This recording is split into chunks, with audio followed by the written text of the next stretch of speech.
Our last Zoom meeting back in July, we did an event called Teach Me Something in 5 Minutes, and veteran indie game producer and biz dev RJ Reyes gave us a great overview of funding options for indies. So we really enjoyed this segment. We know many of you did. We all wanted to know more, so we invited RJ back to expand on the talk and chat a little bit more about it. So yeah, welcome back, AJ or RJ. And thank you very much for inviting me again. Yeah, no problem. So yeah, the floor is now yours. Okay, Adrian, thank you very much. And Robert, who's lurking in the background, thank you as well. All right, so before I share my screen, I'm just going to link this. I shared a link for those of you who aren't in the Discord. Well, I put it in the Philly IGDA Discord server as well, but I'll put it in chat here. I think I only sent it to hosts and panelists before, so now I've sent it to everyone. So here's an online publisher resource. Really, I basically just stole other people's resources and just put it into one place.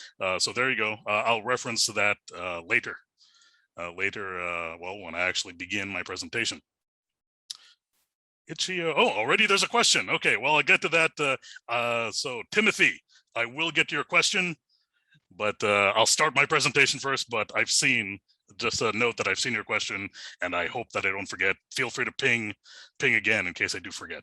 But okay, before I get distracted, let me share my screen.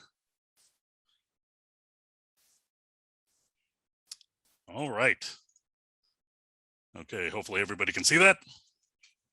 So yeah, this presentation is going to be how to find the right publisher for you. My name is RJ Reyes. You can see that in multiple places at this point. There's my Discord ID. For those of you that are in Discord, if you have any questions, feel free to add me as a friend, I guess, or find me on a server that we may be sharing. I tend to be on Discord an unhealthy amount. I used Discord for a few years for like gaming, D&D, and that sort of stuff. But over the past, I was just talking to Adrian and Robert about this. But over the past several months, I discovered that Discord is a tremendous professional game dev networking tool. So in addition to D&D and gaming purposes, now I'm adding professional usage. So yeah, I'm on Discord a very unhealthy amount. So if you have a question for me for some reason, you can find me on Discord very easily.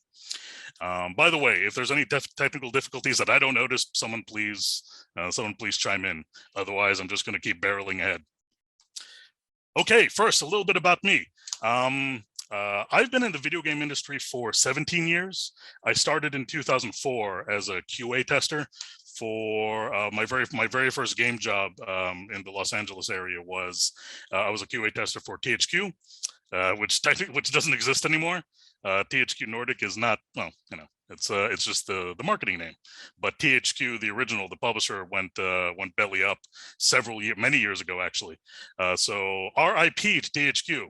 After THQ, I was a QA tester for 2K Games. I tested the Darkness for consoles. BioShock. Very briefly, I was a tester on BioShock as well as Civ 4, if I remember correctly. So after a few years of QA, I got my first job as an associate producer for Vivendi Games, specifically Sierra Online. One of the best job that I've ever had, but unfortunately, I would have liked to stay at that job forever. But my entire division got laid off when the Vivendi Activision merger took place, and became, the blob, the resulting blob became Activision Blizzard. So I guess my career was a little bit weird in that I started with the big companies first. I started publisher side, and then I thought as a publisher side producer, I didn't really interact with devs that much. Instead, I was interacting a whole lot with like other producers, marketing, and basically the people who support game development, as opposed to the folks who actually hands-on make the games. So I wanted to switch to studio side development, and for the past 10 years. I've been almost exclusively working for indie studios, especially tiny, like below 10-person indie studios. I like to say, or I guess I like to mock myself. I've worked for a lot of big companies, but you probably have not heard of the projects I've worked on. I worked on a web-based child a web-based MMO targeting children called Bakugan Dimensions. So it's an MMO that was based on the Bakugan toy line. And then yeah, several projects that just didn't see the light of day or got canceled very soon. So again, I worked for a lot of big companies, but the projects haven't been that big. Let's see. And yeah, so I think that's enough about me.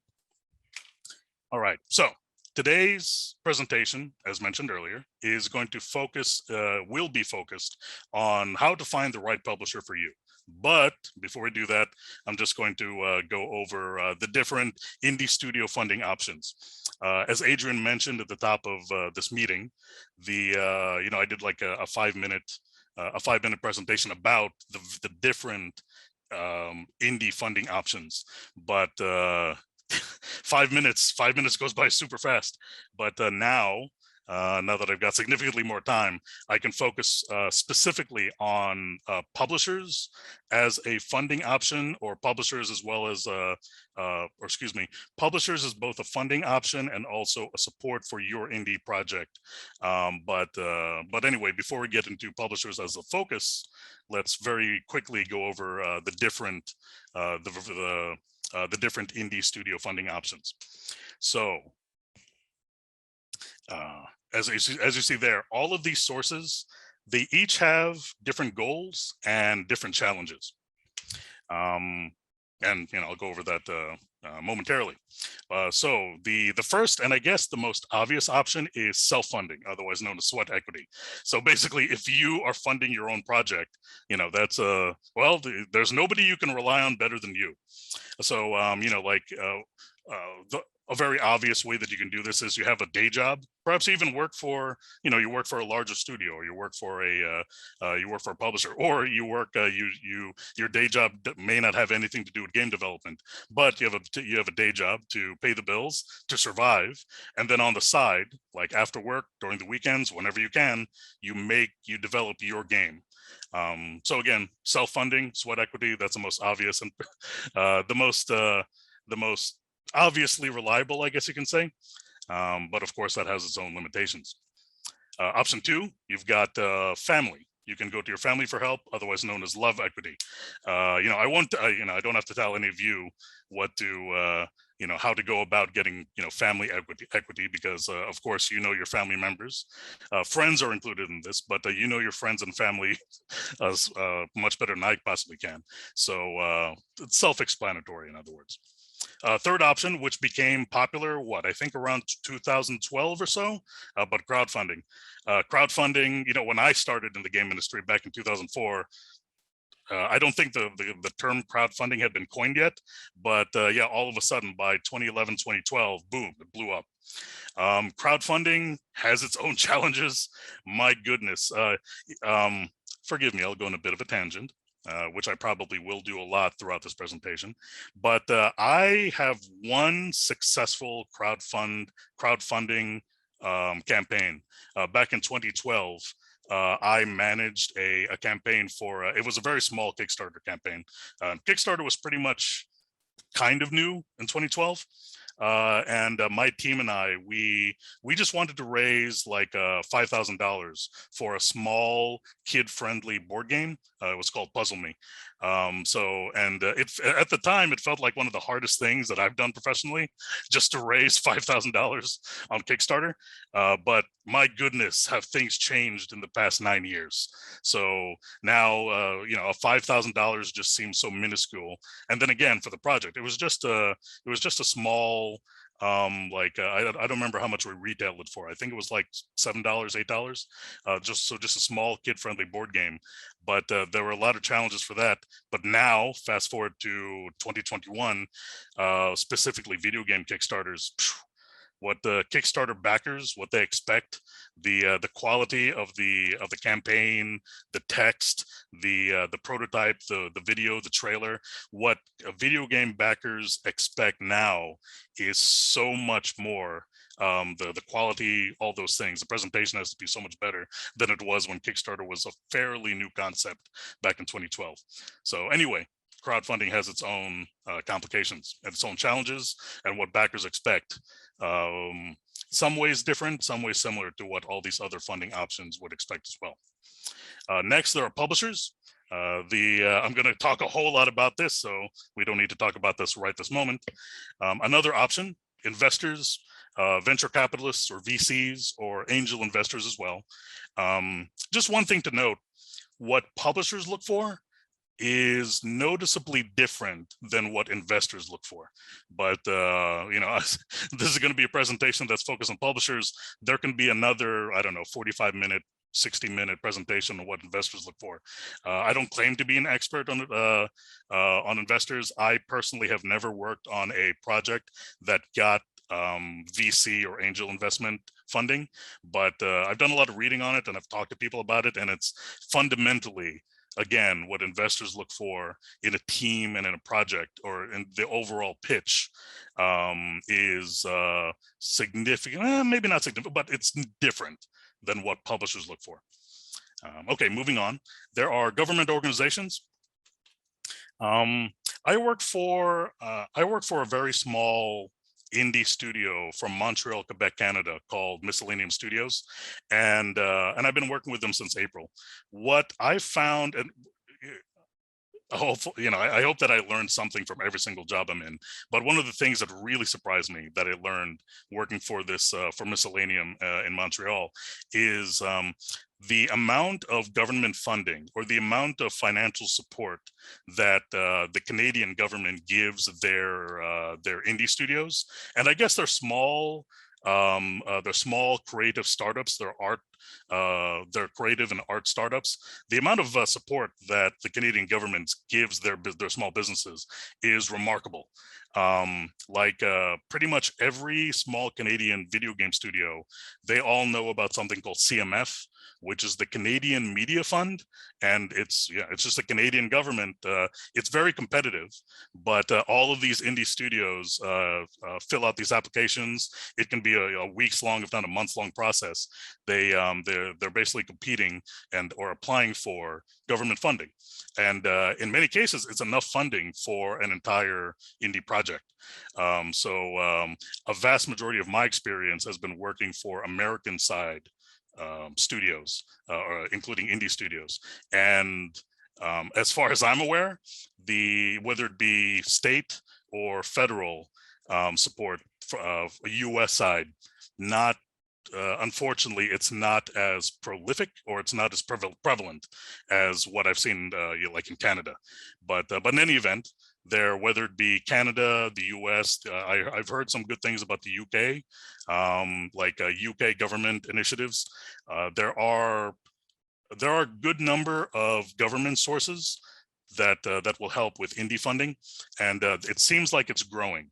Because obviously the video game industry, at the last I checked, I think it at the very least it's competitive, if not larger than the movie industry. So of course, these governments want to support the small businesses, the local businesses in one of the largest entertainment industries in the entire world. So government organizations is another option that probably wasn't that big 5 or so years ago, but it's getting bigger now. Moving on, we've got art funds and grants. I have minimal experience with art funds and grants. What they look for can be kind of interesting because pretty much everything I've mentioned above, the publishers, investors, to an extent, government organizations, in a lot of cases, they want to recoup. So like if they give an indie studio funding, they want to recoup that investment. Art funds and grants, in a lot of cases, they don't want to get that money recouped. Some do, I think, but from what I've seen, what I've read, these art funds and these art organizations, they don't want that money back, but they have other goals. Usually it's they just want to, if an indie studio or maybe even a solo dev is making a very specific kind of game that has an artistic style or a game design style that fits the art fund organization or that source, like their overall goal, then they'll provide funding for it. But again, I don't know too much about art funds and grants. I'm just mentioning it that it is an option. And then finally, there's a work for hire. And for those of you who aren't familiar with the term work for hire, it just means you and your team, you and your indie studio, you make games. I guess you can call them corporate games or business to business games or business to business projects, meaning your studio makes games for large companies, like for example, an advertising game that might be on the Dunkin' Donuts website, or very recently I helped one of my friends. He runs an indie studio, very small one in Chile, and I helped him get a work for hire contract, and it's basically that. It's for a non-game business. It's for a mortgage business that they want a game on their website. So work for hire is just when you have your studio do a corporate, perhaps an advertising or a business to business project for typically a non-video game company, and you get paid for that. So you use work for hire to pay your bills, the studio bills, and then if you have the resources, if you have the extra time to do so, you make your original game or your creative game on the side, I guess you can say. So those are the different indie funding options. From this point on, I'm going to be talking a whole lot about publishers, but before we do, I'm just going to take a quick look at QA. It's still Timothy's question. I will get back to that. I will get back, because Itch.io, it's a very interesting thing, Itch.io. So Timothy, I haven't forgotten about you. I'm just going to take a quick look at chat. Okay. Okay, so obviously, if there are any questions, you use Q&A. And yeah, like I said, I haven't forgotten about you, Timothy. Okay, going to close that. Okay, let me back up a bit, make sure I didn't miss anything. Oh no, current state of publisher. Okay, I did miss a slide. Okay, here we go. So the current state of publisher relations. I remember that when I first started working for small indie studios around 2011, 2012, talking to publishers was scary. It's still scary, but throughout this past year, I've discovered that it's a lot less scary. What surprises me is that indie-friendly publishers nowadays, they really are friendly. And I think a big reason for that is because, and I'm not kidding, there are over 600 publishers throughout the world at this point. And it feels like every other week, I read a new article, or I read a new press release or something, maybe a tweet, something that about a new publisher that just pops out of nowhere. So a publisher from, I don't know, like Eastern Europe, or a publisher from a Southeast Asian country. But anyway, publishers here in the US, but publishers just seem to pop up all the time. Not nearly as quick as studios, obviously, because indie studios pop up pretty much every single day. But still, I'm surprised that indie-friendly publishers, or really just any kind of publishers, they're popping up very, very consistently. So as of right this moment, there are well over 600 publishers, and that runs the gamut. Like AAA publishers, PC game-focused publishers, console game publishers, mix the the perhaps the more successful publishers do everything: Switch, PlayStation, Xbox, and PC, mobile. Am I missing anything? Yeah, I think that's pretty much it. Console, PC, mobile. I guess AR, VR, but in any event. So 600 plus publishers. Whatever platform, whatever type of game you as an indie studio or you as an indie dev are making, there's a very good chance there's a publisher out there that will want to help you finish your game. Finding that publisher, finding the right publisher, that's hard. Researching them, very time consuming and challenging, but at the very least, just knowing that there are so many publishers out there, and that there might be one, perhaps more, that are right for you. Knowing they're out there, at least that's a start, right? Before we continue, one thing to keep in mind: you have what they want. So publishers, they want games. Publishers want content, and who's creating that content? Who's creating those games? You as indie devs. So it's not just you as an indie dev worrying about paying your studio or your team's bills, that you're going to a publisher that has a lot of money, and it's not just that you need the money and the other resources the publisher has. you have what they want as well. So it's a two-way street, I guess you can say. Yeah, so anyway, today publishers are easier to contact, a lot easier than what I remember. It's surprisingly, almost shockingly easy to at least initiate contact with publishers now, as opposed to like just 9 or so years ago. They're a little bit more transparent. It's not a whole lot. They're still, like if you go to like gamedeveloper.com, it used to be gamasutra.com until they changed the name, like a couple of weeks ago. If you go to gameindustry.biz or any other site where you could get your industry news, not game news, but game industry news, you'll every now and again there'll be a story about an indie, or if you follow a lot of indie devs on Twitter or any other social media, your social media platform of choice, you'll often hear, I guess, horror stories or at least cautionary tales about indie studios working with publishers and going through the minefield of contract negotiation and overall deal negotiation. So it's still a very challenging endeavor, contracts and publisher deals. It's still something to be very cautious about, but compared to 5-10 years ago, publishers are a little bit more transparent, and they're noticeably easier to work with now than before. It's still hard, and you still have to be cautious, but it's definitely better now than it was several years ago. And like I said, when these publishers are called indie friendly, they're more friendly. Again, they're more friendly than they were a while ago. Yeah, so in closing for this slide anyway, publishers aren't evil. Most of them aren't anyway. A vast majority of them aren't. At worst, they're just, they might be a little bit difficult to work with.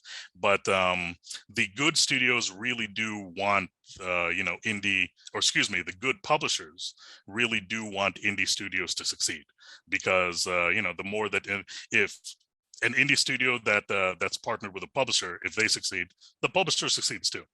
But still, just because most publishers are good, or maybe not good, but I should say most publishers are not evil, and some of them are good, get a lawyer.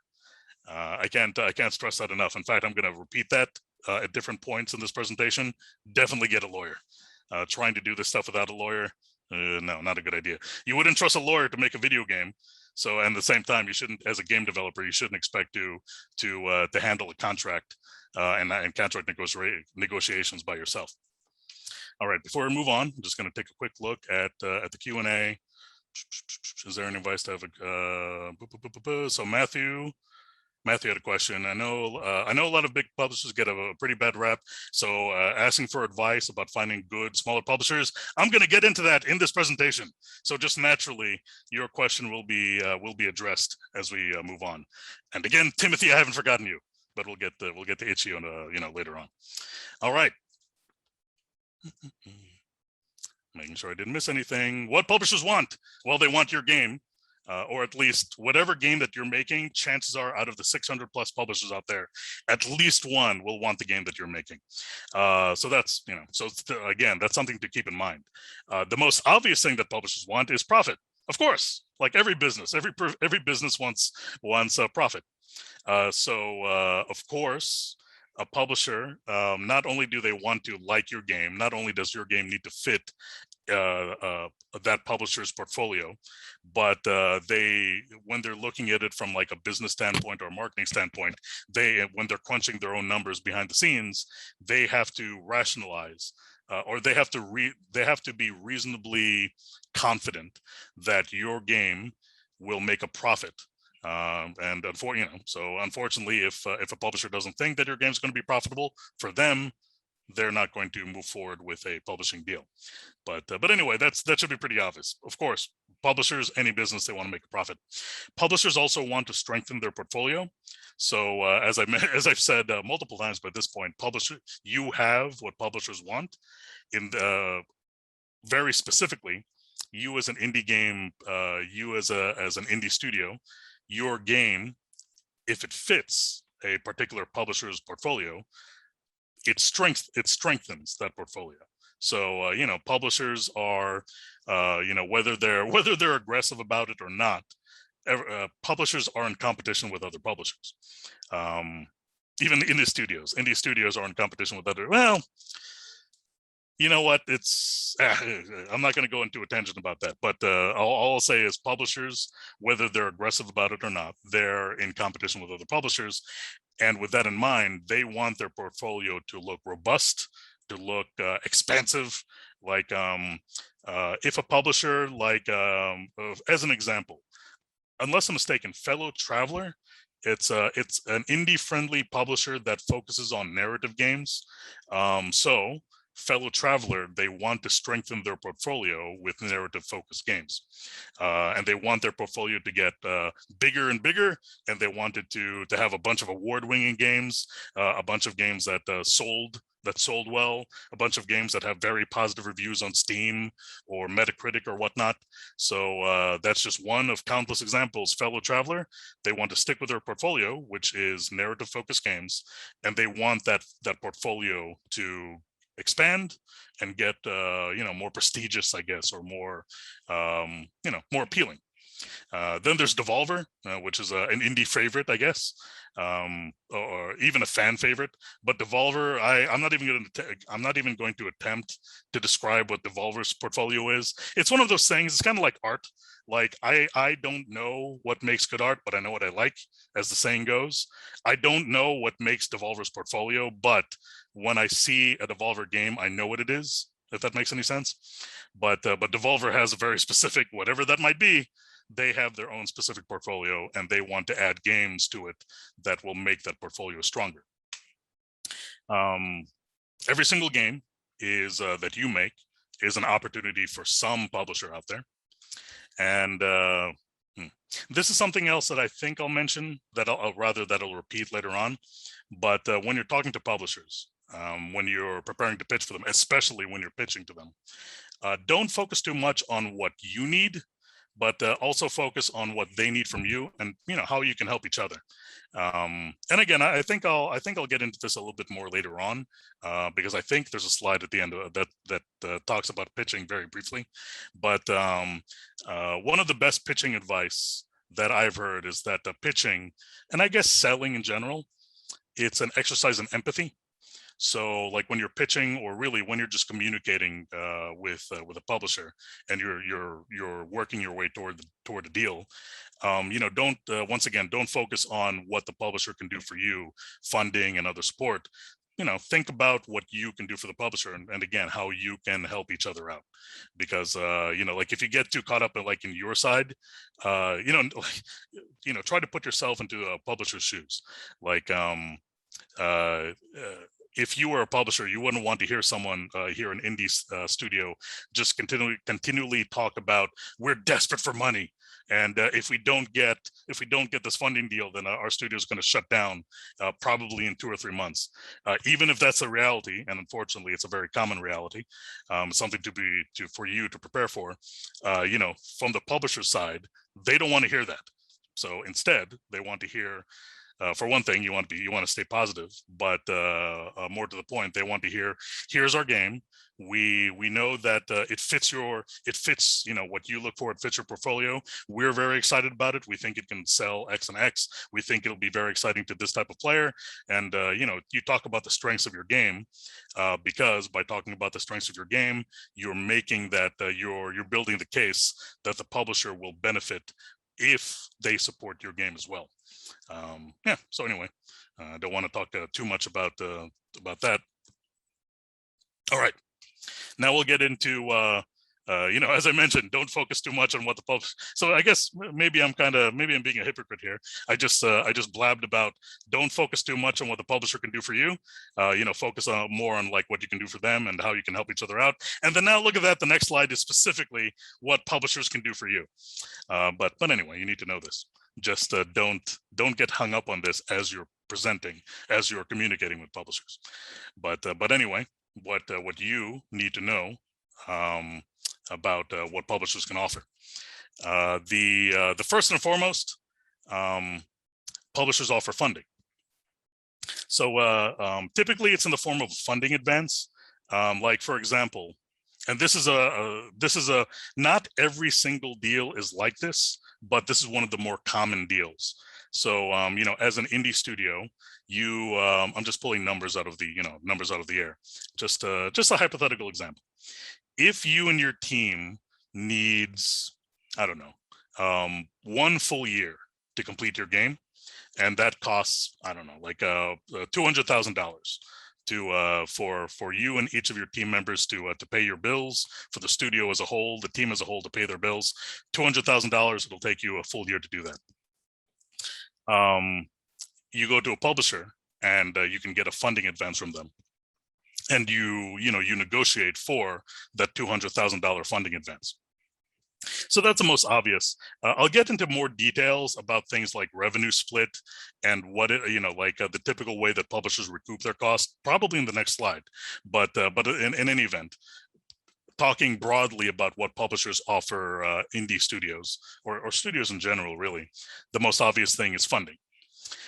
In addition to that, publishers offer indie devs a whole list, a variety of different kinds of support that aren't directly related to money. All these things cost money, but but for you, from your perspective, they aren't directly money related. So these, I guess you can call them these non-funding support options include marketing.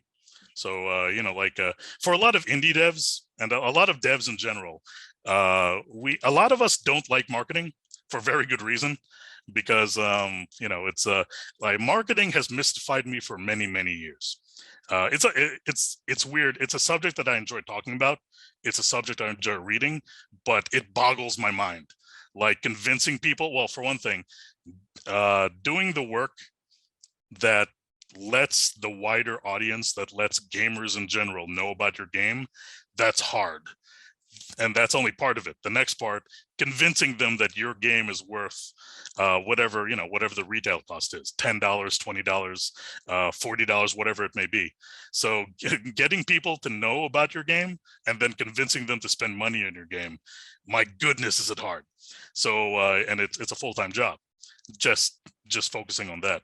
So a lot of indie devs, of course, game development, just making a game is really, really hard, very time consuming, exhausting, in many cases mind-numbing, and yet we still love it.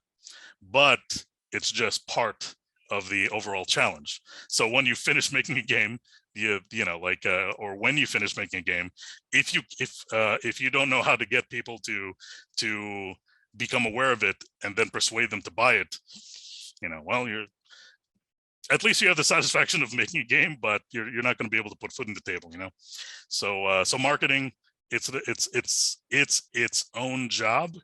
It's maybe not as hard as making a game, because I think there are very few things that are more difficult than making a game.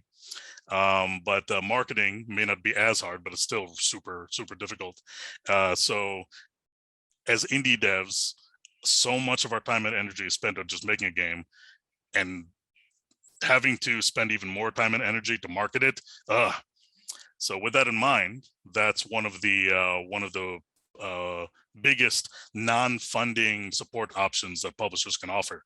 They have depending on the size of the publisher, they can either have their own entire marketing departments, or at least 1 or 2 staff members that are dedicated entirely to marketing. So that can take a huge portion off of an indie's plate. And I know that there are so many indie devs that appreciate when publishers take that burden off of away from them. So that's just one thing. Community management, which ties in very closely with marketing. Now, I put a little note here that in many cases, it's best to do community management yourself. But at the same time, it's very important to know your limitations. Now, before I get ahead of myself, community management includes, I was talking about Discord earlier, a lot of indie studios, or really a lot of game studios, period, have their own Discord servers, and they invite so they invite their players, they invite their fans into their servers, and they have contests. It provides fans an opportunity to talk with the devs, which is exhausting, and yet a lot of people still do it. And it gives it gives the community, it gives you as indie devs an opportunity to build your community, to communicate with them, and to have them become closer with you. And it's getting to the point where I guess it's the norm now. So for those of you who are just starting your careers, or for those of you who don't, who may not have been focused on community building yet, expect that to be, a challenge that you will have to take on. And it's not just on Discord. There's also Twitter. Whatever your social media platform of choice may be. Just a little bit of a tangent, but Facebook, it's losing its Facebook for gamers. Or I should say, Facebook isn't as relevant for gamers nowadays. At least that's what I've been told from people who know a lot more about marketing than I do.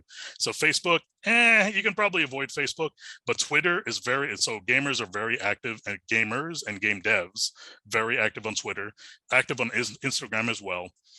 TikTok is rising in popularity, specifically among the gaming community and game dev community too. But basically, when it comes to social media, anything except for Facebook, at least it's what I've heard, is a very good idea to get into. So anyway, between social media, between Discord, Reddit is a weird thing. I'm not even going to try to talk about Reddit. But between all these different social media and online sources, or online communities, or rather online tools, game devs have so many ways to build their community. And although I said that ties into marketing, so it's very related to marketing, and at the same time, it's its own separate thing. Publishers can help with community management. Like, of course, they have their own community managers. But again, me personally, I think it's best if the studio does it. But at the same time, I realize that there are indie devs who just recognize that they're not really that good, or maybe they just don't have the energy to do their own community management. So that's another way that publishers can offer assistance. Okay, I think I harped on this particular slide a little too long. So just really quickly, what else can publishers do? They can assist with QA. That's obvious. If you're an indie studio of only, like, I don't know, 2 to 5 people, QAing your own game. I mean, QAing, thoroughly testing, quality assurance, in case someone doesn't know what QA is. Testing your own game can be, thoroughly doing it can be very, very time consuming.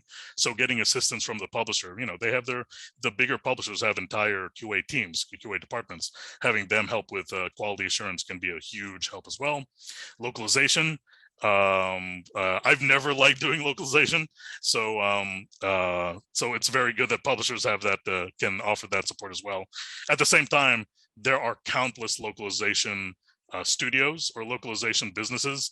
So even if a publisher doesn't offer localization assistance, seriously, you can go to any convention and you're going to get hounded by localization representatives. So localization, I don't like it, but it's essential. And there's no shortage of people who can help you do localization. Porting, depending on your project, can be either really, really important, maybe not, but it is something else that publishers offer. And before we move on, something to keep in mind, what I've just said, and a lot of what I'm going to say as well, does not apply 100% to every single publisher, because once again, there are well over 600 publishers out there.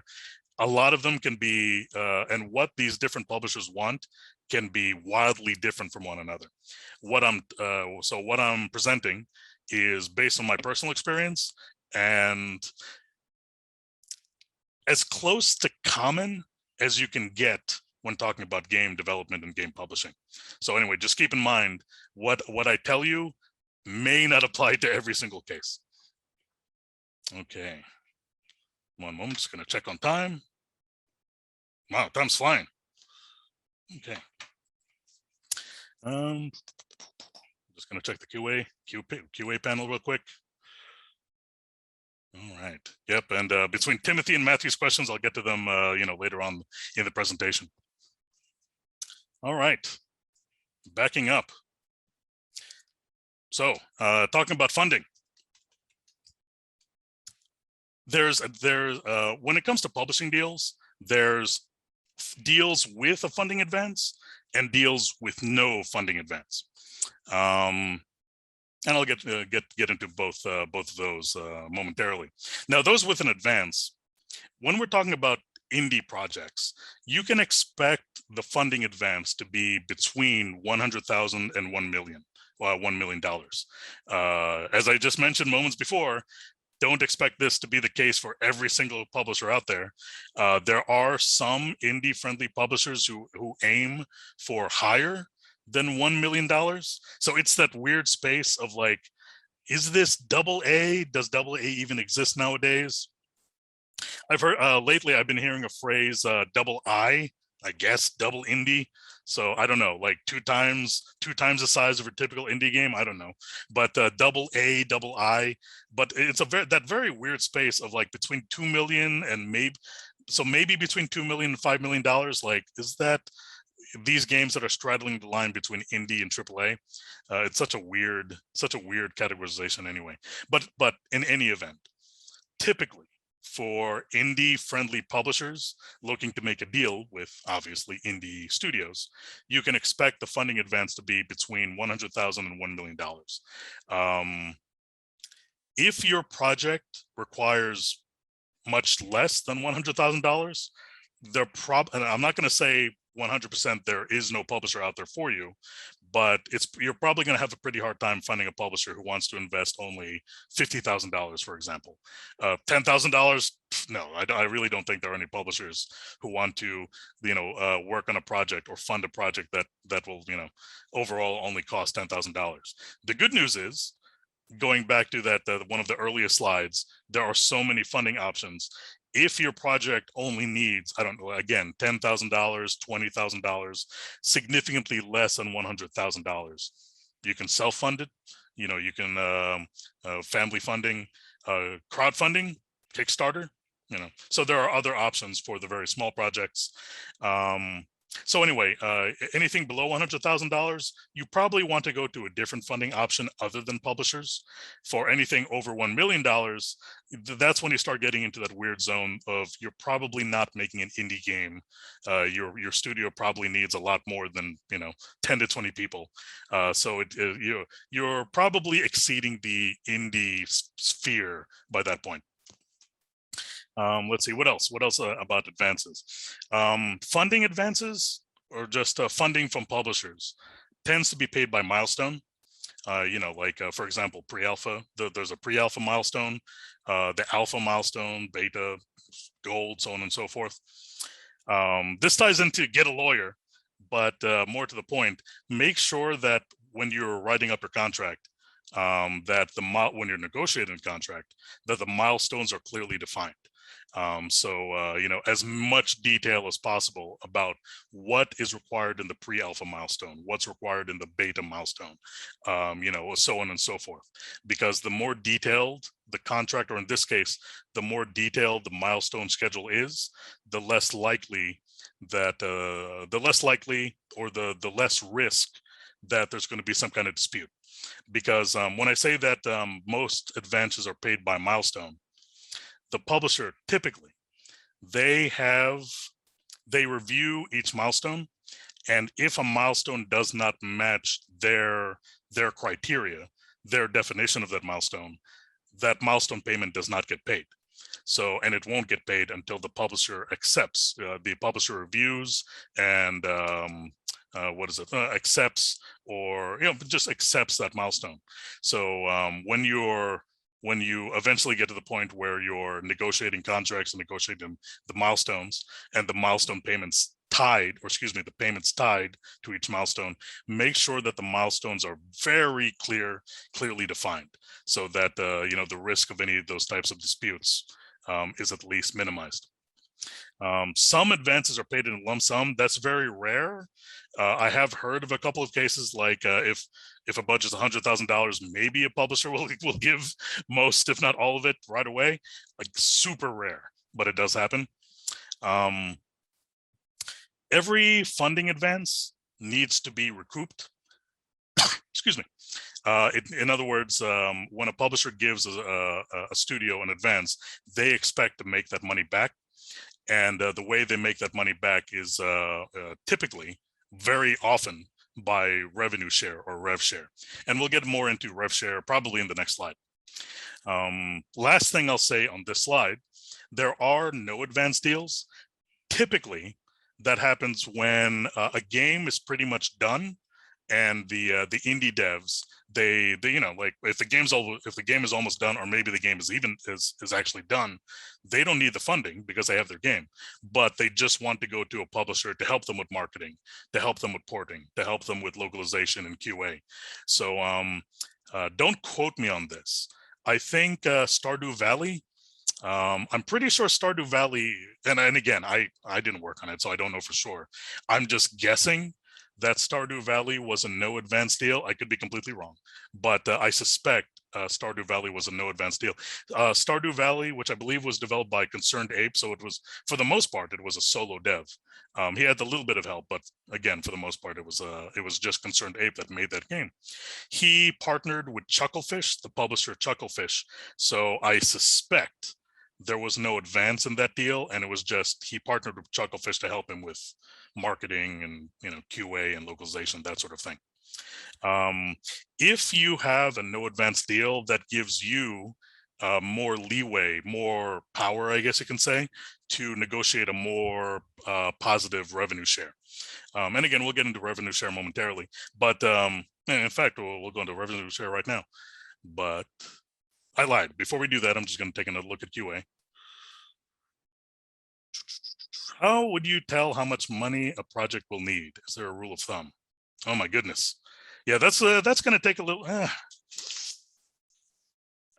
You know, okay. So that I don't get into too many tangents, I will answer all of your questions at the end, because I can talk a lot about budgeting, budget projections, but then again, as I've been saying multiple times, Timothy and Matthew, I haven't forgotten about you.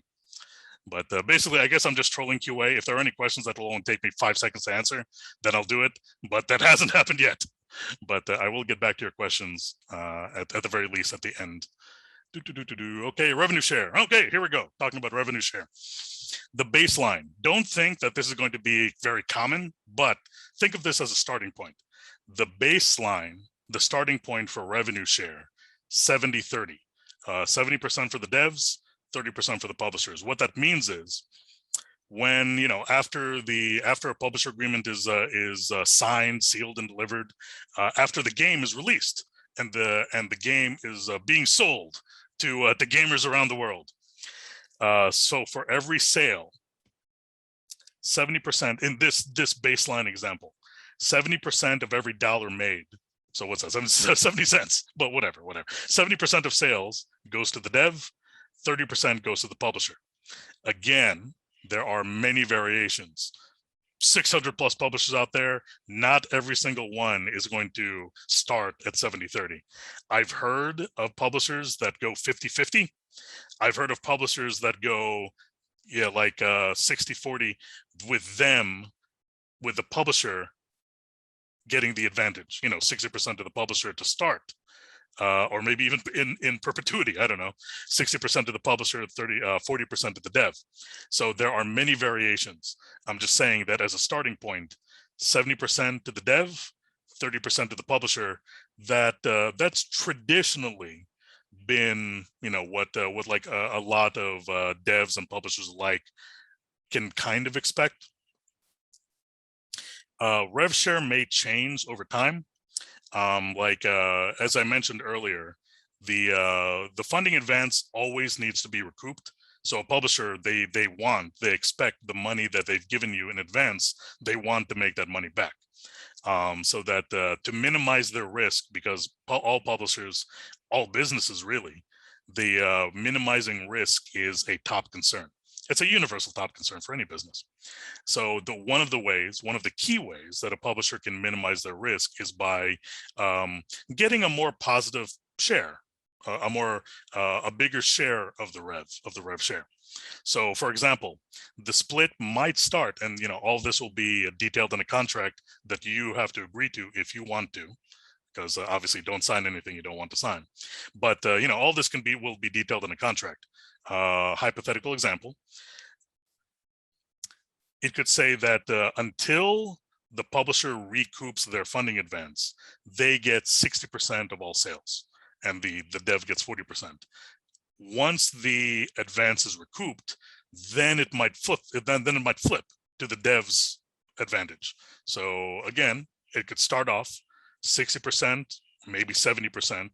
The higher share might start off on the publisher side until they recoup their funding advance, until they get that initial advance back.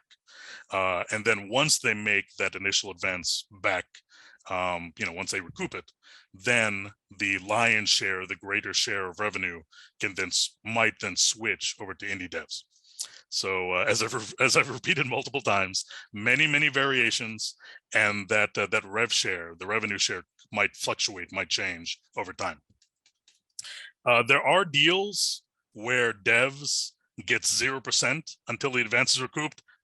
That's bad.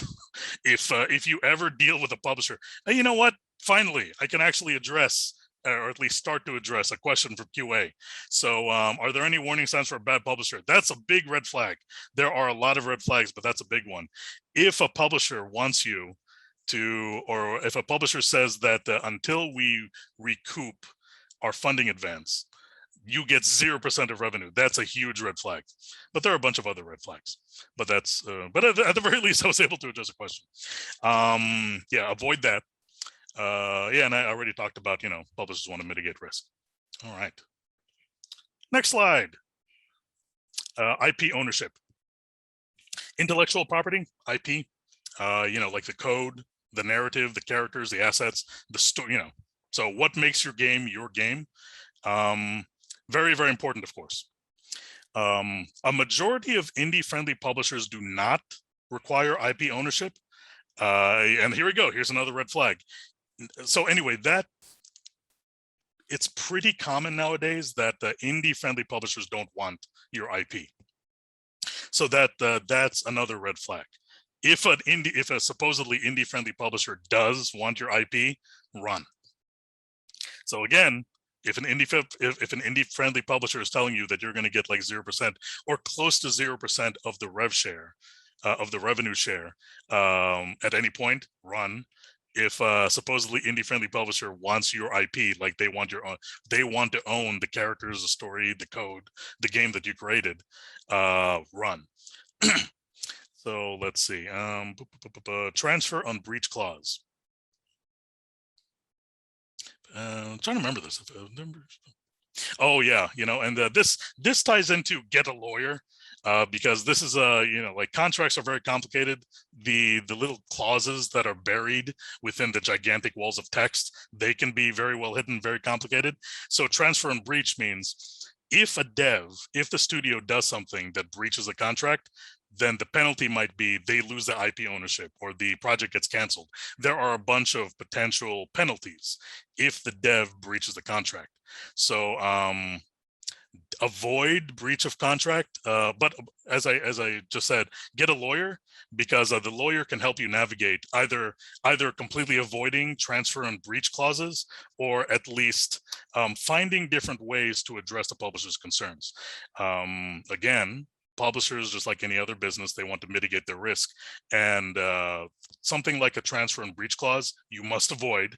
The reason that they put those in is to try to mitigate the risk. In this case, to mitigate the risk of the studio somehow messing up, I guess. So again, get a lawyer, and the lawyer can help you avoid the transfer and breach clause. And another reason why transfer and breach clauses can get very complicated is because it can be kind of nebulous, like what defines the dev messing up the contract or the dev breaching the contract. So, I've said a lot before, and I'll continue to say it. Get a lawyer to help with the contract specifics. And the last thing, keep your IPs. Keep your intellectual property at all cost. Sequels, kind of, in a way, it's kind of related to the IP. there are some contracts that or some publisher agreements that will want your sequel. Like when they work with you on the very first game, if it turns out to be a super success or at least successful, and it successful enough to warrant sequels, there are some publisher agreements that just lock you in and say, well, once you sign this agreement to work with us on game number 1, if we decide to, if we all decide to work on game number 2, to work on the sequel, then you have no choice but to continue to work with us. Try to avoid this. I guess you can consider this a red flag. Basically, anything in a contract that strips away your options, that strip away your choices, try to avoid those. So in this case, try to work with only sign contracts if you're able to. Only sign contracts that on a project by project basis. Try to avoid any contract that locks you into, like an entire series of games, and you have no choice but to work with this publisher, because you never know. Maybe you don't like working with that publisher. And it's always so difficult to know whether or not you're going to work well with a publisher, because the contract negotiation, the publisher agreement, those initial talks, that's just one phase. Launching the game, that's just one phase. Like what happens, 1 year after launch. So because there are so many different phases, maybe you liked the initial phases, like you liked negotiating with them. The publisher you're trying to work with, they seem very fair. Their contract was laid out and very transparent. The deal that they gave you sounded very good. So that initial negotiation, maybe that works out very well. Maybe launch works out very well, but 1 year after launch, something happens that you could not have predicted, and you find out that, yeah, you know what, the publisher, they're not that great post-launch. So everything pre-launch, everything during development, launch was good, but launch plus 1 year turned out to be surprisingly terrible. So or maybe everything during development was great, but then something bad happened during launch. So in other words, you just never know if you're going to like working with a publisher forever. Like who can possibly know that? So try not to lock yourself into any deal, and don't sign any publisher agreement that locks you into like an entire series or whole years of being stuck with this publisher. Yeah, basically just to sum up, push for your rights. You want as many options as you can get. Get a lawyer, and get a lawyer to help you make sure that your rights and your options, you secure as many options as you can get. Whew, all right, I'm just going to pause here for a moment. Checking chat. Okay, obviously all the questions are in QA. Want publishers for all your projects in the long term, or should you always aim to get? So many questions. Okay, so by the looks of it, these are all pretty complicated. Excellent questions, complicated answers. I'll save these for the end. Yeah, I'll have to save these for the end. Okay. Well, I keep skipping ahead. Term duration. Term duration. In other words, how long is the contract? How long is the contract legal or in effect? So term duration makes sense, right? Expect an initial duration of 5 to 7 years. Again, not every single contract, there's 600 plus publishers out there. Not every single one is going to be the same, but expect 5 to 7 years. That seems to be, based on what I've researched and based on what I've heard from other indie devs, your typical contract should fall within the 5 to 7 year range. What happens at the end of the duration? Never go with auto renewal. Again, a lawyer can help you with this kind of stuff. A lawyer can help you to find these things that you may not have thought of. And when they do find the red flags in a contract, they can help you negotiate more terms that are more beneficial, more positive to you. So anyway, when a contract ends, avoid auto renewal. You want to, because things change. especially after 5 to 7 years. So if it turns out that you just want to cut ties with a publisher after 5 to 7 years, you want that option. If it turns out that you want to renegotiate certain limits, or excuse me, certain clauses or certain aspects of the contract, you want that option. So if you ever encounter a publisher agreement that specifies auto renewal, just avoid it. Yeah, and then some publishers push for perpetual terms. It's like, yeah, this contract is in effect in perpetuity until the universe, until the universe collapses upon itself. No, just avoid those types of deals. Whew, well, and I've said it so many times at this point, just get a lawyer. Because we're game developers, we're not lawyers. So again, you wouldn't go to a lawyer. You wouldn't expect a lawyer to develop a game. So you shouldn't expect a game developer to handle a contract by themselves, I should say. Even if you yourself have talent for negotiation, which I respect and I envy, because I'm not a good I don't think I'm a good negotiator. If you have that talent, good for you, fantastic. Still, get a lawyer. You know what? Okay. This seems like a good idea, a good place to pause. Check out I should have changed that because it's not Gama Sutra anymore. It's gamedeveloper.com. But let's see. Let me look at, sorry about the pause, folks. Just want to, okay. Oh, good. Oh, Robert, thank you. So there you go. There's the game developer article.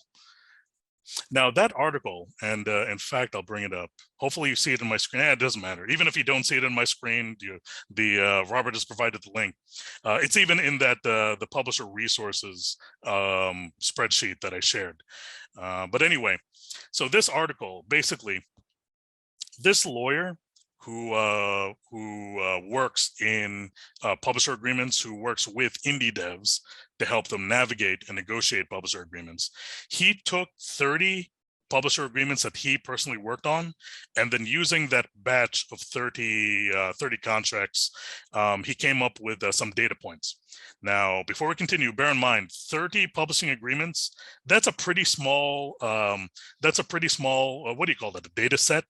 30, so it's not that big. But, so in other words, the information that's in this article, very much like my presentation, don't expect it to apply to every single publisher and every single contract out there. But at the very least, it's a good starting point. So this lawyer, some of the things that he, some of the things that in his data set of 30 agreements that he worked on, some of the key like averages and key numbers that he found were things like the average advance to fund a game is around $318,000.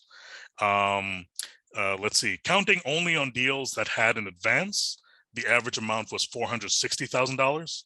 $460,000. Things like he also gives advice. In any event, I won't go over the whole article, but please, at your leisure, read the article to get an idea, get a starting point idea of what to expect from indie indie contracts or indie friendly publisher agreements. And really, multiple things that I mentioned earlier are really, I just took straight from this lawyer's advice. All right, and then we'll go back to the presentation. And how are we doing on time?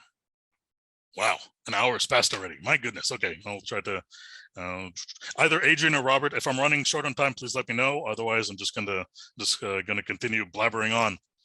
Already talked about getting a lawyer, where to start research. Okay, all right. So when you go to, and we just went back to the Google slide, but now I'm going to exit out because I'm going to. So this was linked in chat. And then I linked it for those of you who are in Discord. I linked it on the Philly IGDA server as well. But here's RJ's publisher resources. So I won't go through every single thing. But when it comes to the question, where do you start researching or where do you start researching your publishers? And I believe one of the questions that was asked in the QA bubble, in the QA window was, how do you study? We're somewhat related to this. So, well, now we're going to address it. So hopefully everyone can still see my screen, but RJ's Publisher Resources 2021, you've got two tabs. One tab, Potential Publishers, is blank. It's basically a template. We'll get into that later, but for now, we're going to focus on tab number 1, Helpful Info. So the first place to start to look for the first place to start your publisher research are these gigantic lists of the different publishers out there. So one of them is, these are like some of my favorite online resources. Here's something compiled by a dev named Liam Twos. For those of you who are active on Twitter, specifically active on the game development scene on Twitter, maybe you've seen Pitch a Game. Let me, you know what, I'll put that in chat. But yeah, you can go to Twitter and look up hashtag Pitch Game. So Liam Twos, he and his team, they run Pitch a Game. And it's basically, I was about to call it an elevator pitch, but really it's a Twitter pitch. So he invites any and all indie devs to give their best Twitter pitch. So obviously with the very restrictive character limit on Twitter, you can't write a whole lot. So it's a perfect opportunity to perfect your elevator pitch. So not only your elevator pitch, but also a trailer to go along with it. So anyway, it's a contest. Pitch a Game. It's a contest to all these indie devs do their best Twitter pitch or best elevator pitch, and Liam and his team, I think they do it twice a year. He and his team, they go over, and they've gotten, the last time they did this was over the summer, I believe. They got like over 1,000 Pitch a Game submissions, and they spent a while, many weeks, going through every single one to find the best ones. And the top three got like a small money prize, but perhaps more importantly, Pitch a Game was an excellent opportunity for, you know, I'm loath to say free advertising, but I guess it is free advertising. You know, it's just a way to promote the marvelous indie games that are being made from around the world. But anyway, I went on a tangent. Forgive me. So anyway, the guy who runs Pitch a Game on Twitter, that's Liam Twos, and here's his resource. This and the other resources I'm going to share, they may look overwhelming, but don't worry about it. This is not something that you know, you're not supposed to read this entire thing. You're not supposed to commit this stuff to memory. It's a reference point. It's a reference tool, I should say. So Liam's guide, the Global Games Industry Guide, it includes everything from a list of game engines to localization houses to industry awards. More to the point, it includes all these publishers. So publishers A to Z, you know, publishers listed by letter. So whenever you want to start your publisher research, the Global Game Industry Guide compiled by Liam Twos, this is a good place to start. And that is the first thing that I've linked. Another thing is there's another guy, Alan. I think his name's Alan Dang. Alan put together his own resource. Hopefully you guys see that on my screen, and we'll go to the publisher tab, and he's got, let's see how many we got. We have well over 200. I like Alan's publisher list the best that I found so far, because not only does he list over 200 different publishers, but he also includes things like what platform do they publish on? Mobile, PC, console, or all of the above? Do they do free? Do they do VR, AR? Let's see. There's a column that lists some examples of the games in their portfolio. There's a link to each of the websites. So anyway, going back to RJ's publisher resources, the first 4 links are all they all either include, or they all include a big list of publishers. The biggest list of publishers that I found is from the Powell Group. And I'll just open this up real quick. You'll have to sign up to their newsletter, but it's free. But if you want a gigantic list, go to the Powell Group. The website's linked there if you want to use it. You just have to sign up for their free newsletter, and then they'll email you the PDF with 600 publishers. It's the biggest list, but at the same time, I prefer Alan's, because although it's a big list, it doesn't have, it's just the name and a link to the website, I believe, of 600 plus publishers, but it doesn't have any of the other information like Alan's does. But in any event, if you want the biggest list that I found, sign up for the Powell Group's newsletter to find that. There's the data-driven primer to publishing agreements. again, I'm not going to go through every single one of these. You can find it on the resource. Check it out at your leisure if you want to at all.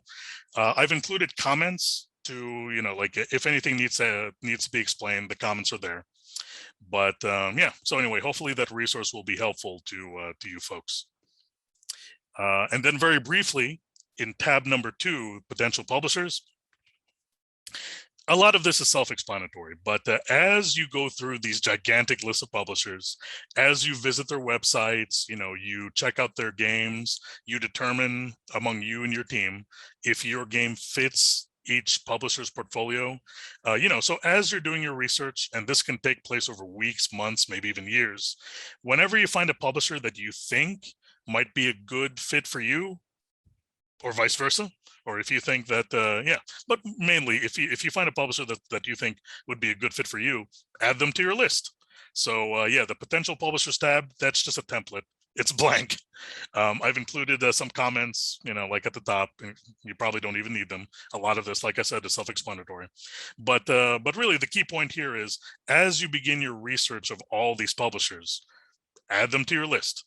Like for example, I've been compiling my list for my current team for, I guess it's been about 4 months at this point, and it's not that big. Like I only have I think between 20 and 30 publishers. So I didn't spend 5 hours at once. I didn't spend a whole lot of time in a single sitting compiling my list. No, it was just, I started off with, I found 5 publishers that I think our team would be a good fit for, and I just added those 5. And then over the course of weeks, months, I just whenever I heard about, whenever I read about, whenever somebody recommended to me another indie-friendly publisher that they had a good experience with, I would just add their information to the list. So again, I hope that my publisher resources Google Doc will be helpful to you. So anyway, that's where you can start. Use those links that I've compiled, and that's how you can start your research. As you can see, it's not complicated. It's actually really simple. It's just time consuming. When you've got a list of 600 plus publishers, finding the right one for you, you're not going to be able to do that in one day, one weekend, or even a single month. This is going to be a long process, and keep your eyes and ears open whenever you read a positive story about a publisher. Just by playing games, if you're playing a game that you really like, add that publisher, and and it also fits, it has certain similarities to what you're working on, add that publisher to your list. And especially follow through your networking, through Discord, through Twitter. If you follow other indie devs on Twitter, keep it from whatever source you prefer. Whenever you see that somebody says, I had a good experience, I as an indie dev had a good experience with this publisher, add them to your list. So anyway, that's how you can start.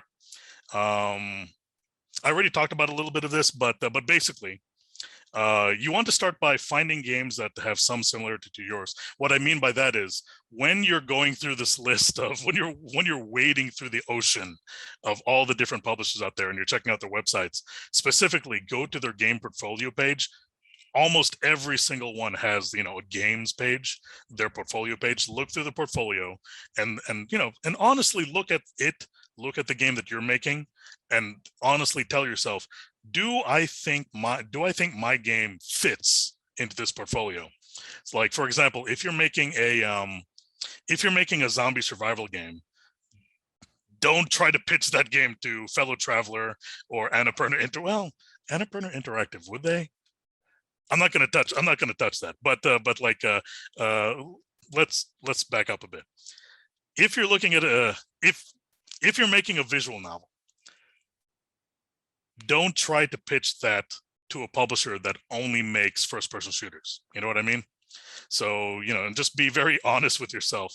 The game that you're making, the genre it belongs to, the gameplay design, the aesthetic, the visual design, have as objectively as you can, because we're all we all take our projects very personally, but as objectively as you can with your babies, Look at the genre, look at the gameplay, look at the visual design, look at the overall package, and be honest with, do you think that game, your project, your game fits with publisher X, publisher Y, publisher Z, and so on.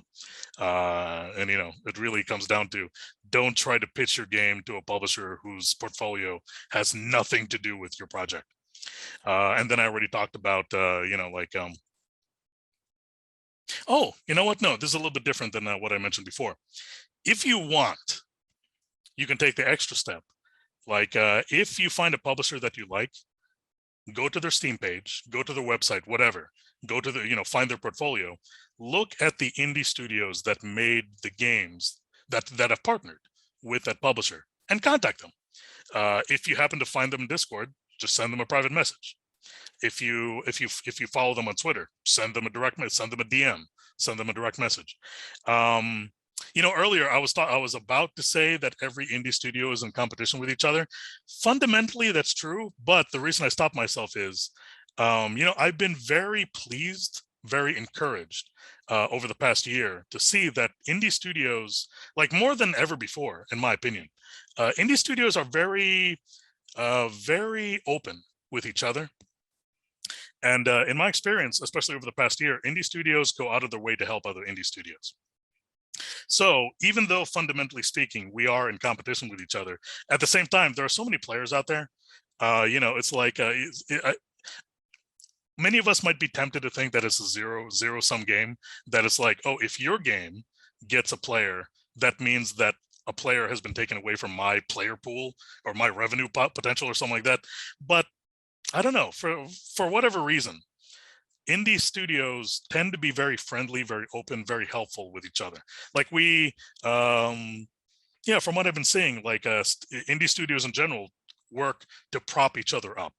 So anyway, what this boils down to is, don't be afraid to talk to other indie studios. If you're curious about a publisher and you see and you find out the indies who work with that publisher, contact them via Discord, Twitter, what have you. If they have a public, if the studio has their website, if the studio has their email on their website, just email them. You might be surprised at how open and how willing another indie studio might be to give you information, how willing they might be just to help. So anyway, that's some tips on how to research publishers. Oh, and I should go back to presentation mode. How to research continued. I already talked about, check out the publisher's website. Really, that's as you're wading through the gigantic list of publishers out there, probably the first thing you should do is click on their website. And because a lot of publishers, they tell you what they're looking for right on their website. You can also do some social media stalking, not just with publishers, but you can also do this with other indie devs, because hey, it's social media. Like, look at, if a publisher interests you, look at their Twitter, look at their Discord, join their Discord server, look at the, go to their YouTube page, look at how they handle marketing, and look at how they handle community management.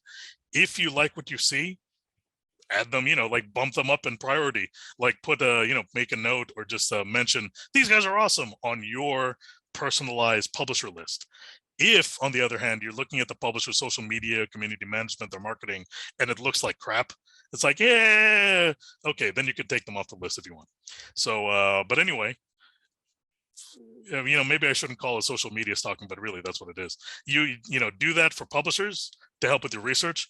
Do that with other indie studios to find out what worked for them in terms of marketing and community management. Okay, and then last thing on this slide, another thing you do is just talk directly to the publisher.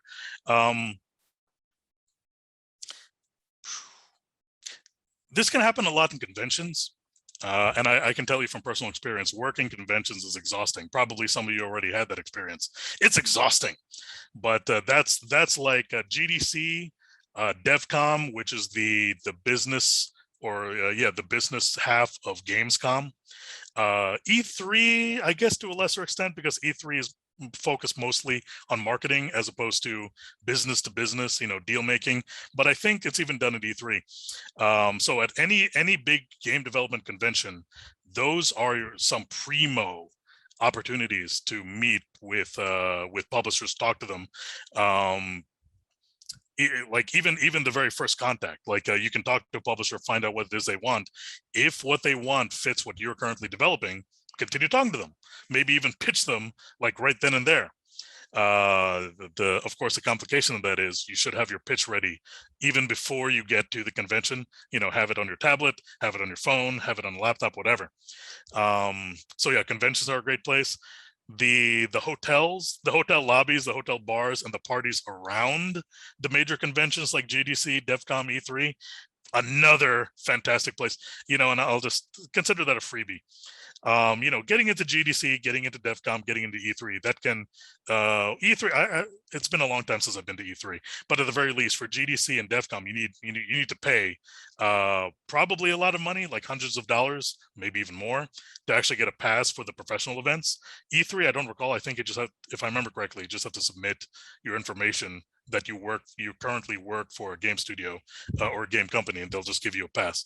But again, it's been many years since I've been to E3, so that probably doesn't apply to anyone. Anyway, getting to the professional conventions, they typically cost a lot of money, but going to the hotels and the bars around the different convention centers, usually that's free. So if you've got the gumption, if you've got the confidence to do this, I recommend, if you've got the hustle, I regret saying that word because I hate the word hustle, but whatever, it applies. If you've got the hustle to go to, you don't even attend GDC or DevCom or whatever, but you're just in the area, you can go walk into the hotels, the lobbies, the bars, and just, network out of the blue and talk to people.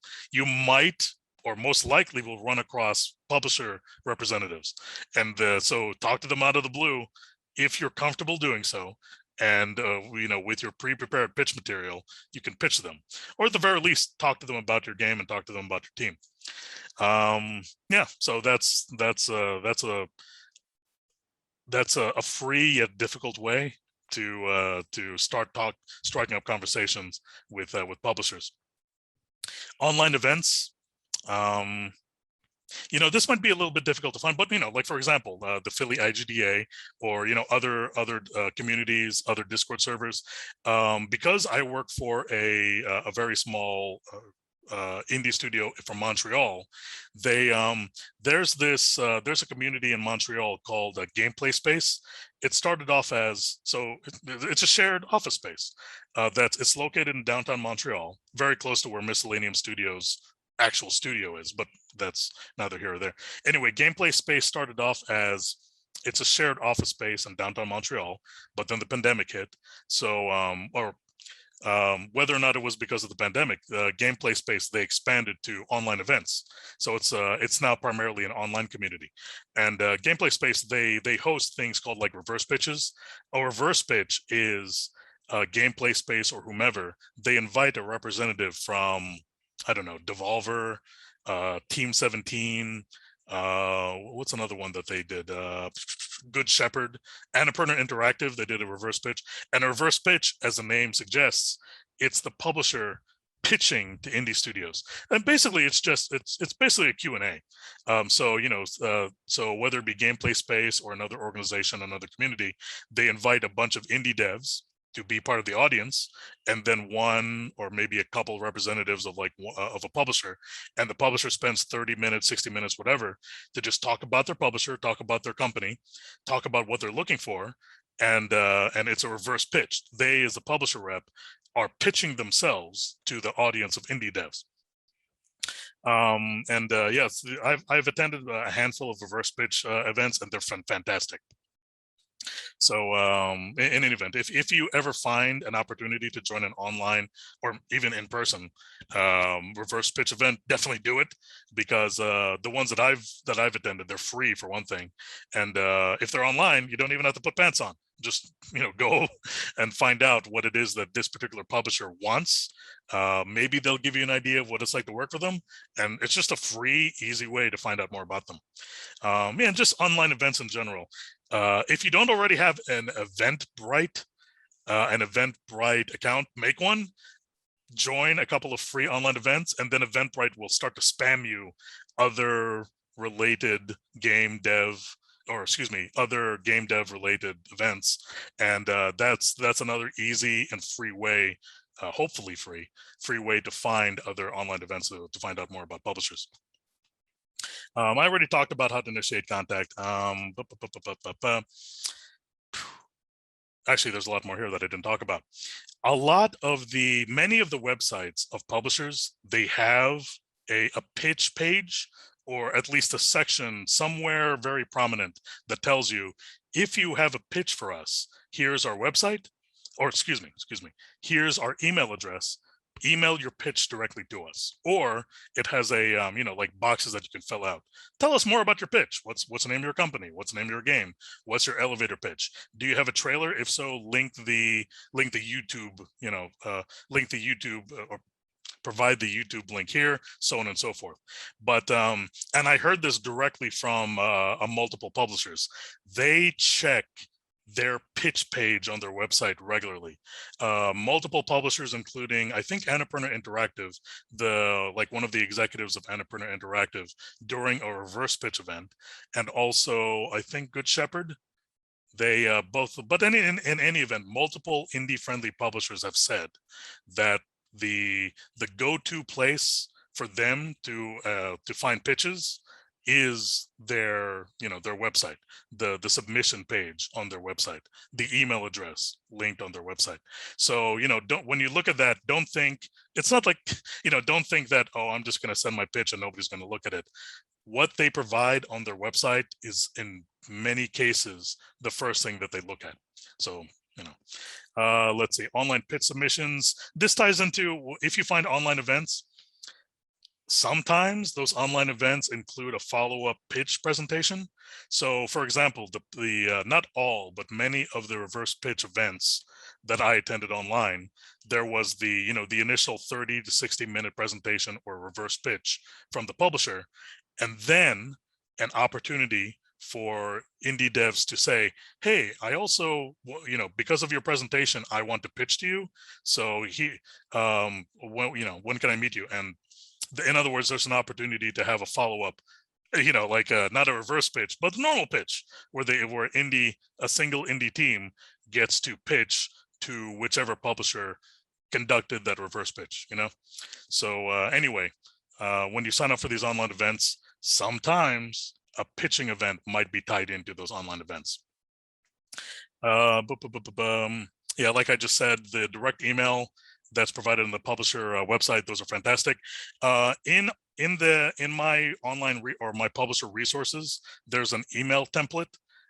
There's a link to a Google Doc that's an email template. If you want to use it, that's a good way. It's a template, so it's it shows you step by step, like what each paragraph should probably include, tips on what the subject line should be. So in any event, if and when you're ready to submit a pitch or an email to a publisher, you can use that template. So let's see, where is it? Here we go, publisher email template. So it's right there. The link is right there in the in RJ's resources. So you can follow the template if you choose. Whew, all right. My goodness. Okay, we're almost done. We're almost done. My God, it's 9:20 already. Okay, so I'm going to speed this up. Oh, it's good. We're getting close to the end, so I'm going to the perfect opportunity to just rush through everything. Pitching is its own workshop. So and not only that, but there's a plethora of online resources that give you so many tips on how to formulate your pitch. I'm going to go back to RJ's publisher resources. Where is it? The Ultimate Guide to Pitching Games. So this, well, it's just like the title suggests.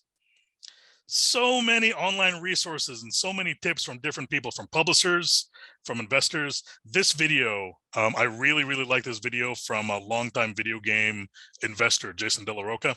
So anyway, there's the Ultimate Guide to Pitching Games. Click on the link. You'll find all these different tips.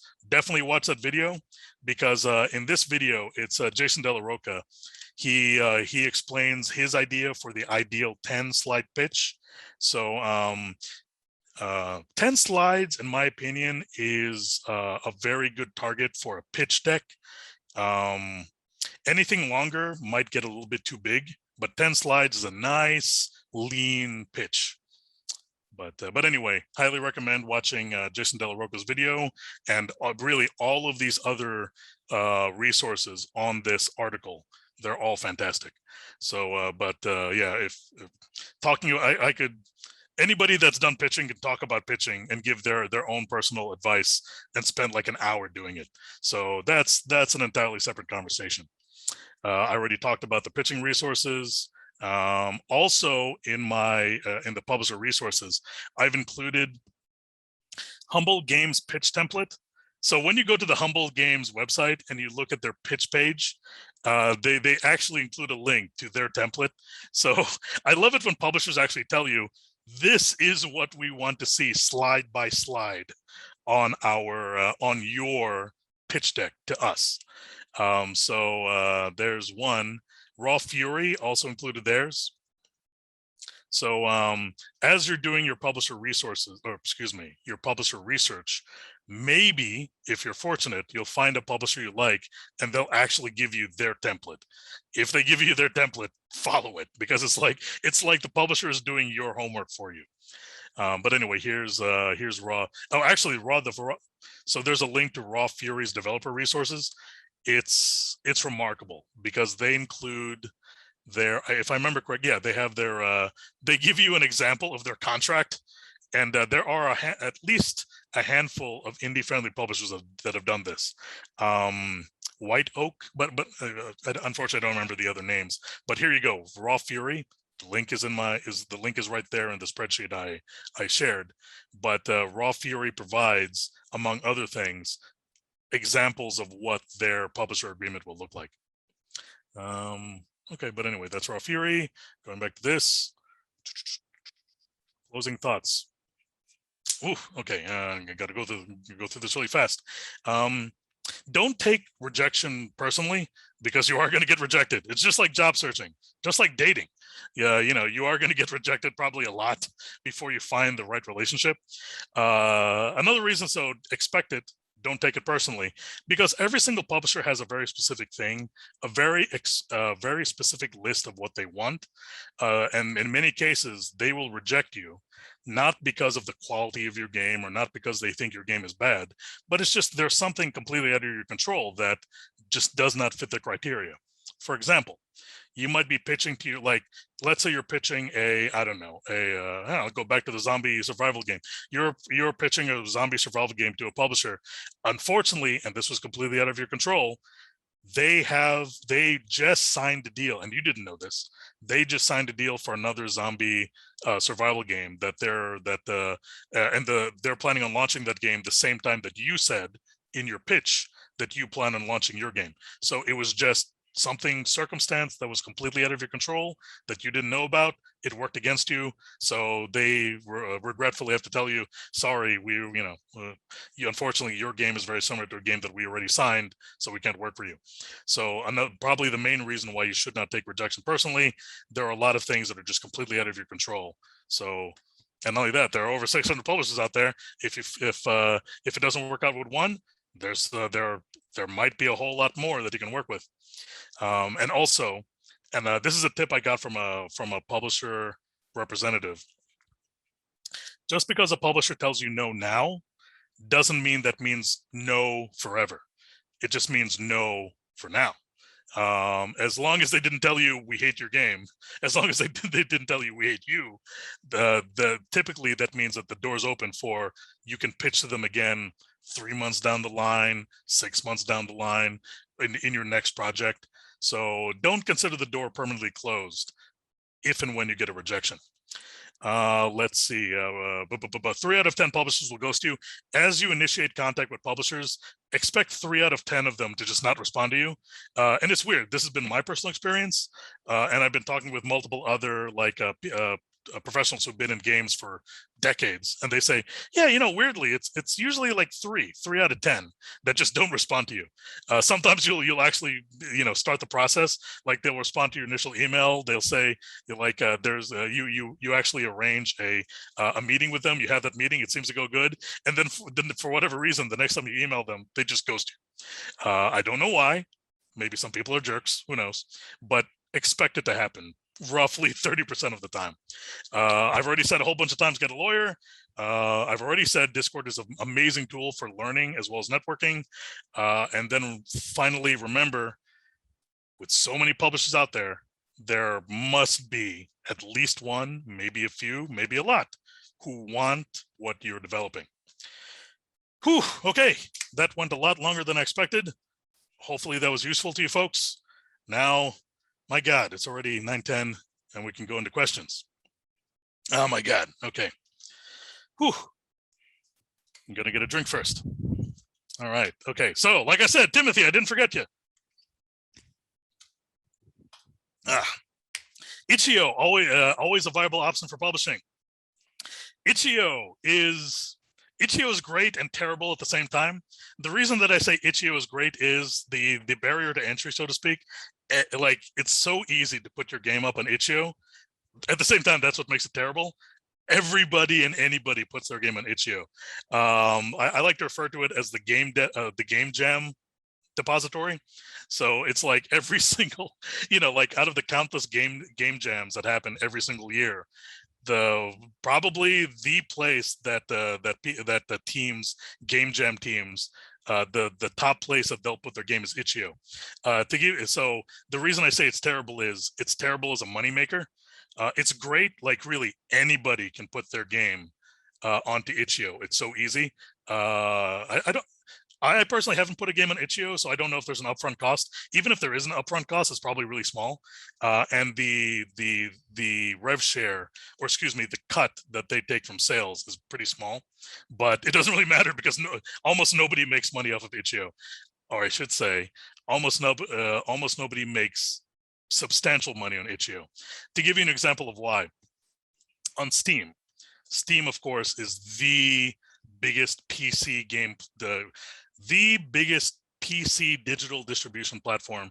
So if you're making a PC game, you pretty much have to aim for Steam. But anyway, the big dog in the yard. Steam, as of right now, has about 60,000 games. Last I checked, Itch.io has over 150,000 games. And with every single game jam, at the end of every single school year, that number 150,000, it just gets bigger and bigger.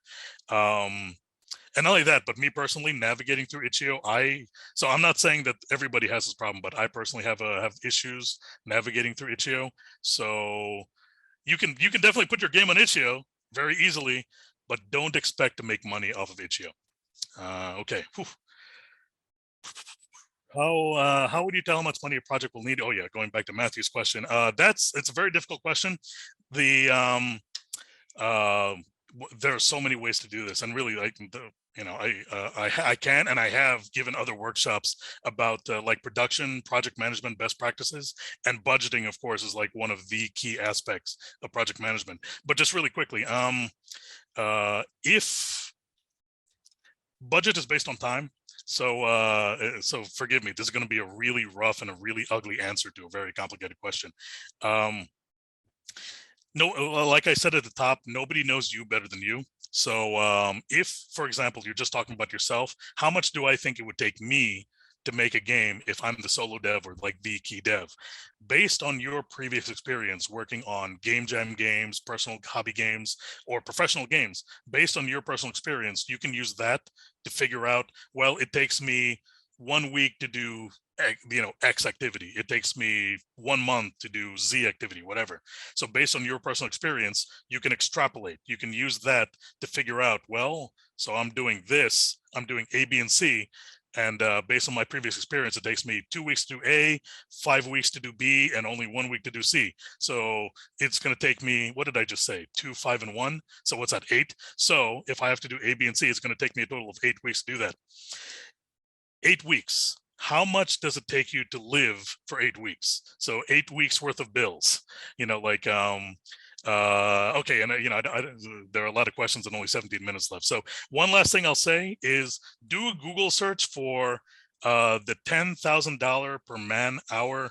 Ah, dang, you know what? I'll do it right now. Actually, I was gonna jump in really quickly and say that yeah, the Shovel Knight Devs Yacht Club Games a while back posted that formula for an article about their funding. It was back in 2014, but that number is still quite used. So I just dropped the Game Industry Biz article about that there that has that formula, the $10,000 per person per month. No, thank you very much. So yeah, that's in the chat now. Thank you, Adrian. And I just remembered to stop sharing my screen. So, but anyway, thank you for sharing that. The funny thing about the $10,000 per man hour, or excuse me, $10,000 per man month, that number's been used for like 20 years. It shouldn't still be accurate, and yet a lot of people still use it. I still use it. It's a good starting point. But in any event, what Adrian just linked, that's at least a good starting point. Okay, next question. As an indie developer, can you comfortably rely on publishers for all your projects on long term, or should you always aim to get enough resources to be able to publish completely independently? Really, it's up to you.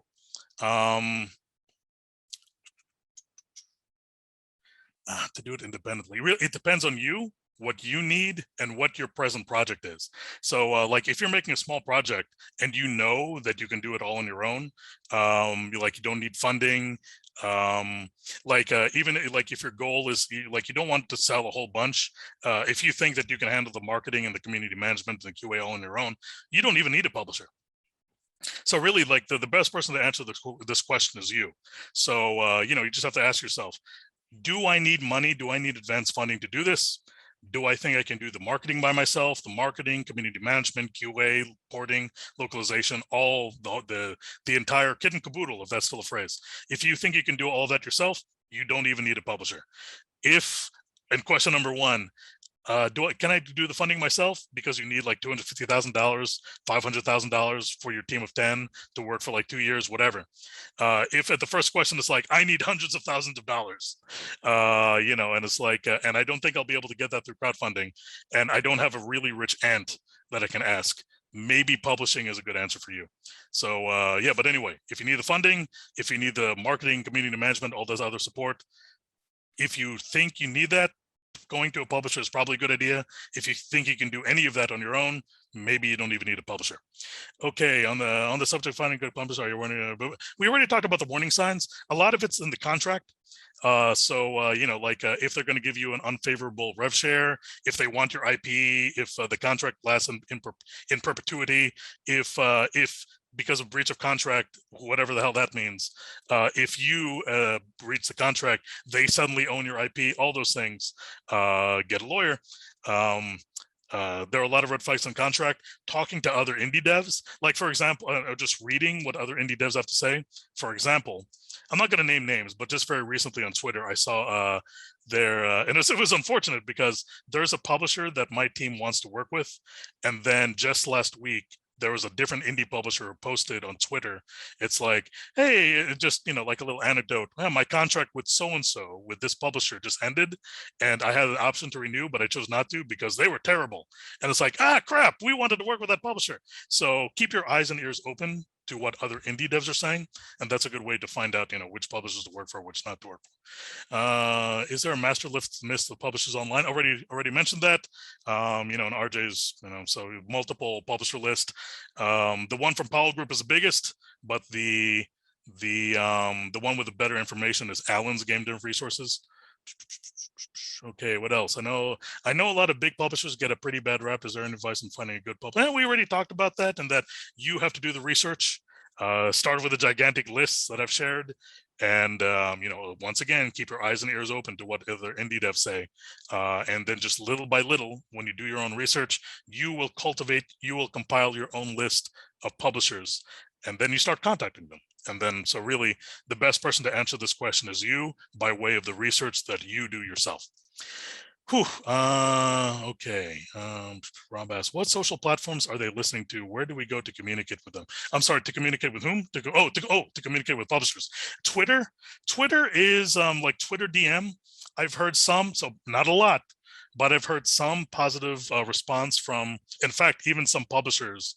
Like I think the executive that was doing the reverse pitch for Annapurna Interactive said that sometimes he goes on Twitter and DMs or direct messages. Like he'll find on Twitter, he doesn't do this a lot, I don't think, but he said that like once or twice he found an indie studio making a project that he thought would be a really good fit for Annapurna. So he found them on Twitter and then he direct messaged them. If you guys have the confidence to do that, you can do that as well. Go on Twitter. Pretty much every publisher, or at least the ones that matter, have a Twitter handle, so you can contact them via DM on Twitter.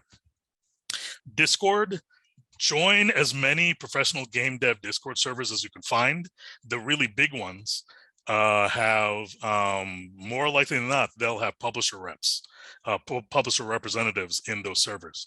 So yeah, for those of you in Discord, and I shared my Discord handle, feel free to message me, and I've got recommendations for other Discord, like the really big Discord servers. In fact, I'll give you, here's a really easy one.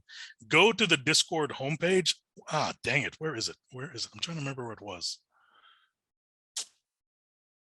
But in any event, you can, like, Discord has, unfortunately, I don't remember how to find it. Discord has a list of like the biggest servers for each category, and there is a category for professional game development, and the biggest servers that that I've joined are on that list. But anyway, join as many professional game dev Discord servers as you can find. You'll probably find publisher representatives there, and again, if you have the confidence to do so, you can just direct message them and say, hey, I'm so and so from, here's my team name. We'd like to learn, we're currently working on so-and-so. We'd like to learn more about your company, your publisher, and what you're looking for. Do you have time to chat? And as long as they're not jerks, they should be open to that, out of the blue communication, whether it be via Discord or Twitter, probably other social media as well. Like, I'm not very familiar with Instagram, so if you can direct message on Instagram, if you can find a publisher with an Instagram tag, you can try it there as well. And then, as I mentioned before, very, very important, on the publisher's website, if they have an email for pitching, pitch directly to that email, because the publishers I've talked to, they've said, we use that email, we check that email every single day. Whew, okay, how long should an indie team expect from first contact to first response and then the actual signing a deal? Days, week, months? Yeah, it really depends, and it's a very fantastic question. It can take a long freaking time. Like from first contact, in my experience, the friendliest of the indie friendly publishers, they respond very quickly to that initial contact. Sometimes it takes a week, and we're talking about the initial contact. You'll send an email, maybe a week. As I mentioned before, 3 out of 10 publishers will ghost you, so expect that. But the initial contact, if they're really good, they might get to you really fast. Maybe it'll take them like a couple weeks. And my goodness, things slow down the closer you get to actual money changing hands. So like when it comes to the initial contact, setting up that meeting, that pitch meeting, around that time, contact can either be very quick or maybe like 1 or 2 weeks, hopefully not more than a month. But once you get closer to signing the contract, things start to space out. And once you get to like contract negotiation, it can take months. And then when it gets to the point where the person you're talking to, it's very positive, they love your game, they say, we definitely want to work with you. Here's our publisher agreement. Let's talk with your lawyer. You can talk with our lawyer. Let's do this. That can go fantastically. And then it gets to the point where they have to talk to their finance department and go, okay, we're ready to sign this deal. And we're going to need $500,000 or $250,000, whatever. Then things can slow to a halt and you're not going to hear from them, or you're going to hear from them, but they're going to keep saying, we need a little bit more time. And that can stretch on for months. So yeah, working out the full deal, my goodness, it can take a lot of time. We're talking about like even up to 6 months. Anything over 6 months is way too extreme, but maybe, like 3 to 4 months. I'm hesitant to say that's the norm, but don't be surprised if the overall process from initial contact to actually working and signing a deal and getting that the first milestone payment or that very first check, that whole process might take like 3 to 6 months. Will we be able to Google Slides? You know what? I can share that right now. Boop, boop, boop, boop, boop, copy link. So I'll put that, there you go, it's in chat. I'll put that in the Philly IGDA server as well. Very Okay. awesome. Thank you. And really quick, Keenan, just again, a reminder, be sure to follow, subscribe, hit the bell for the IGDA Philly YouTube page as well, because the talk will be up there in the near future. So you'll be able to get the slides and the talk as well. But thank you for that resource, RJ. And really quickly, we do have the energy for one more question from myself. Sure. So as an indie developer who is currently with their team is in the publisher pitching phase ourselves, we are currently developing a vertical slice for publishers while we're talking to them. And for the attendees out there, the vertical slice is essentially a very polished demo that's usually used for the purposes of showing to publishers as a part of the pitch. So, and you had mentioned, RJ, at one point that, you know, sometimes you'll be pitching to publishers and you'll have your game nearly done and that's the version that you're going for no advance for. So my, and this isn't the pitch talk, maybe we can do that sometime in the future. So to kind of cater it to this talk in particular, when do you think is a good time in the development process to start pitching to publishers, to start talking to them, and how much should you like try to budget in advance for, you know, developing the early part of your game, so that you have something to show to them? How important is that? Again, every single publisher is different, but me personally, and I've seen a lot of the publishers I've spoken with, one of the first things that publishers say or ask for is, do you have a playable build? So you mentioned a vertical slice. At least having a vertical slice, in my opinion, and again, this is backed up by the fact that so many publishers keep asking as a very first question, do you have a playable build that you can show us? I think it's very, very important. But even if you don't have something playable, like if you only have like a game design doc, you have to have at least something, I think. Like if you only have like a pie in the sky idea, I mean, there might be a publisher out there that might be willing to entertain pie in the sky ideas, but I highly don't recommend it. If you have just a game design document, you can at least start talking to publishers.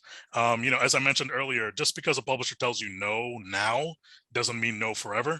So if you have the confidence, if you're comfortable to do enough to do this, and you meet a publisher rep at a bar or something like during E3, and it's like, hey, I have you know, my team and I, we have the GDD. Can we email it to you and you can let us know what you think? Usually that's not a deal breaker. It won't shut the door for you forever. But anyway, going back to directly to your question, Adrian, you mentioned the vertical slice. I think that at the bare minimum, this is just my opinion, having a vertical slice is essential.